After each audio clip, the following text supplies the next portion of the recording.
First, I would like to express my gratitude on kind invitation to participate. So, thank you, Nora, thank you, Attila, thank you, Janos. I am deeply impressed by the infrastructure, organization, and importance of this project. And thank you once again. I'll try to highlight just a couple of aspects of my paper. And the perspective is a little bit different because my perspective is a perspective of collective labor law. But of course you have time for questions and discussions. I maybe have a little bit different approach to legal nature of collective agreement. Of course, just shortly in history, of course, Croatian contemporary labor law started, I dare to say, in 1996 with the entry into force of first Croatian Labor Act in independent state. And the changes in that time were quite significant due, of course, completely new approach compared to the, of course, labor legislation from the undemocratic period.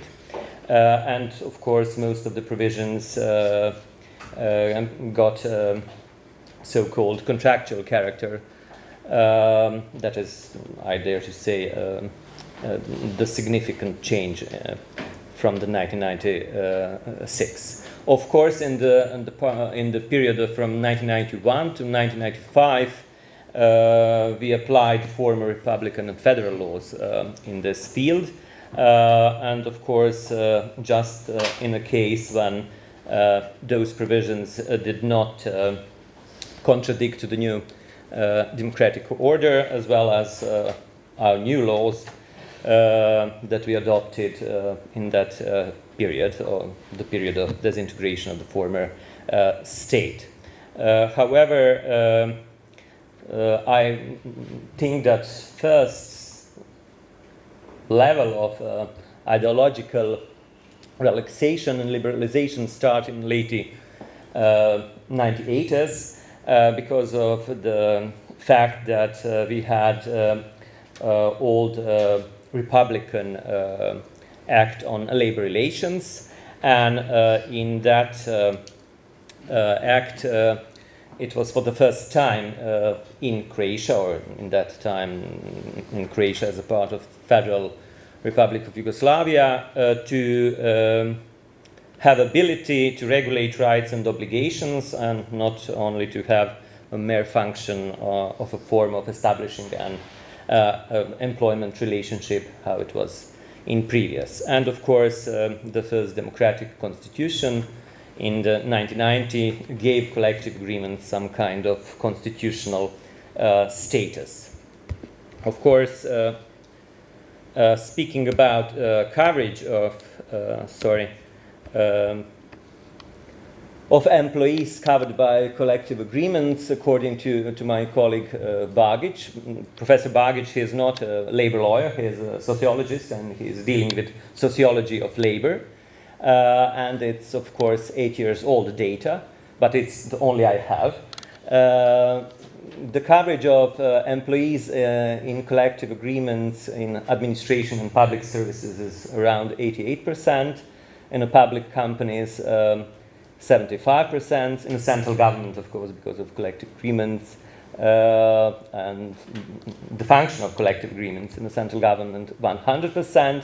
In the business sector, 39%, and in private sector, of course, 33%. And I must say that the total coverage of the labor population in Croatia is around 52%. Of course, Professor Bagić points out that the coverage of this collective agreement should be considered in some way of context, because in that case the difference between public sector and the business sector are much smaller and reflects the phenomenon of heterogeneous development, so-called of collective bargaining in the business sector, which of course depends on the size of the company and age of the company and of course its activities. So the collective bargaining system does not segment labor market based on differences between the business sector and the public sector, but on the basis whether or not the employer engages in collective bargaining generally. Speaking about structure of collective agreements in Croatia, of course, you may see that we have so-called micro, intermediate, and macro level. This micro level of collective agreements means that they apply to the level of only one employer or on the level of just one county in the state. This intermediate level applies to the level of 2 or more counties, and the macro level, generally speaking, implies collective agreements that apply to the entire territory of the Republic of Croatia. And such a structure, of course, is nothing else than a consequence of our provisions of our Labor Act and obligation of employer to submit concluded collective agreements to the competent authorities and, of course, to publish it in relevant official gazette on the level of the county or national official gazette as well. According to our Labor Act, our collective agreement regulates the right and obligations of the parties to the agreement, and I emphasize this, it may also contain legal rules governing the conclusion, content, and termination of employment, social security issues, and other issues arising from from or related to employment. And of course, we from this provision as well can see that normative effect is quite optional, and its formation depends on the will of the parties. So the provisions governing the working conditions of those who did not participate directly in the bargaining have so-called effect of legal norm for individual contracts. And this normative part, which is from, I dare to say, employees' side, it's the most important part of collective agreement, generally speaking, has this direct erga omnes effect, because it becomes a part of individual employment contracts of all employees within the employer or to whom collective agreement is binding according to law. And because we have, as you may see in some other countries, several options regarding that. So in other words, the scope of this normative effect shall include all persons who have concluded it, who at the time of conclusion of such agreement were or later become members of the association that is a party of collective agreement, but may also include all the persons to whom the application of collective agreement extends in the public interest by the special decision of the Ministry of Labor.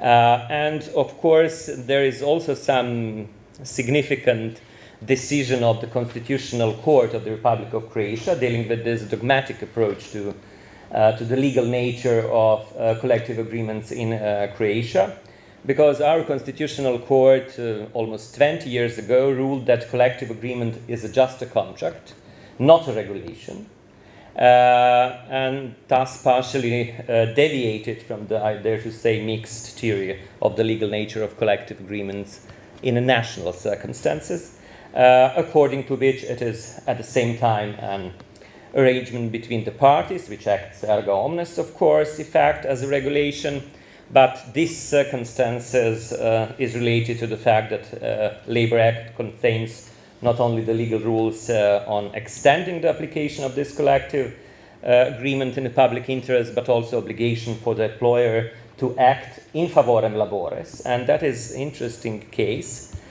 because in our national legislation we don't have expressis verbis obligation of employer to apply the benefits of collective agreement from its normative part to non-union members.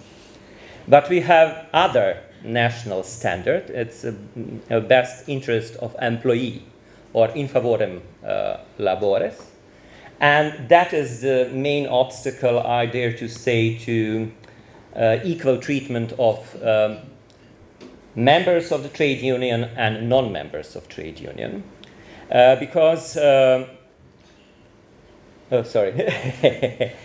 because of course this national labor law is specific in, of course, decision of constitutional court, because they had the problems with having in mind this standard of in favorem laboris, and decision of the court regarding this solidarity fund was that the solidarity fund that was introduced in Croatian labor law also 20 years ago, and that was not some new formula of Croatian labor law. It's of course something from comparative perspective. It's contrary to the negative aspects of the freedom of association. And in that case, they think that it's not possible to have this solidarity fund for non-members of trade union. And of course, everything will be okay in the circumstances that we don't have this provision on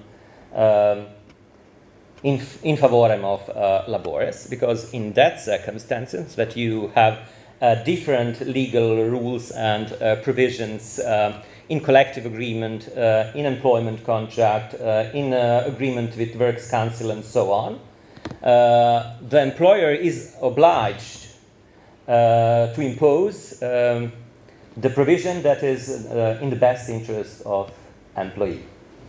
And in such a circumstances, with this best interest of employee, and without this possibility to have some solidarity found, you are actually in position that trade union members are in unequal position in comparison to the non-members of the trade union. So it will be all. I think that I'm in time. I have maybe 1 minute more, and that will be all. Thank you so much. So, ladies and gentlemen, dear colleagues, it is a great honor for me to have this opportunity to present, to have a presentation for such brilliant minds and kind persons that I could meet in the last evening and today, also from Hungary and from abroad. I read some extraordinary thoughts from Professor Vinković in the chapter, which is highly focused on understanding collective agreements and collective bargaining in the Republic of Croatia.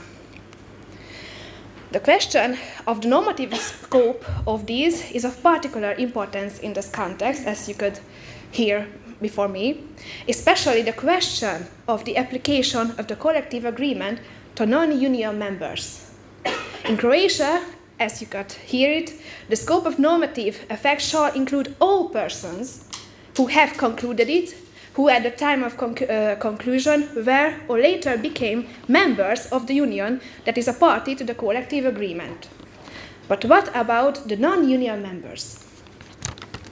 Interestingly, the employer has to apply only the benefits, as you could hear, of the collective agreement to non-union members based on the principle of the most favorable law. This is why the application of the normative part of the collective agreement to non-union members has long been in the focus, in the attention of the Croatian trade unions. Let's look at the Hungarian legislation. The labor code contains the rules of the collective agreement in Hungary. According to this, the normative part applies to all employees employed by the employer, which means that it also applies to those who are not members of the union that concluded the agreement. From the aspect of the non-union member employees, so-called free riders, there is therefore a complete divergence between the two countries' regulation, but this has a particular impact on the subject of the employment relationship in Hungary. Let's see why. First of all, it should be noted that reaching 10% of the workforce as members of the union is sufficient for the ability to conclude a collective agreement. In the past years, around and now less than 1 million employees in Hungary are covered and were covered by collective agreements, according to the Labour Relation Information System operated by the Ministry of Innovation and Technology. I have to shortly mention that no relevant conclusion can be drawn on the basis of the data it provides, because there is no legal consequences for not notifying the Ministry the conclusion of a new collective agreement.